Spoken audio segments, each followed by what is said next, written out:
నా పేరు కేఎన్ఎస్ సుబ్రహ్మణ్యం, హిందూ ధర్మ రక్షా సమితి రాష్ట్ర ప్రధాన కార్యదర్శి. ప్రసన్నాంజనేయ స్వామి ఆలయం, దాసాంజనేయ స్వామి ఆలయానికి నిన్నటి రోజు విచ్చేసి ఈ శనివారపేటలో కలిగిన పెద్ద మనుషులు, వయసులో పెద్దవారిని, అలాగే మాజీ పంచాయతీకి సంబంధించినటువంటి వారిని, అలాగే భక్తుల్ని, అలాగే దీనికి ఎవరైతే డోనర్స్ ఉన్నారో దాతలు, వారి అందరినీ కూడా కలిసి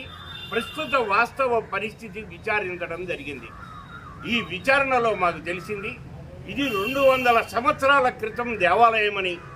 ఈ దేవాలయానికి జమీందారు గారు 1350 ఎకరాలు పొలం ఇచ్చారని, దానికి బైరాగిపట్నం వారికి 1000 ఎకరాలు ఇవ్వగా 350 ఎకరాలు ఈ ఆలయ అభివృద్ధికి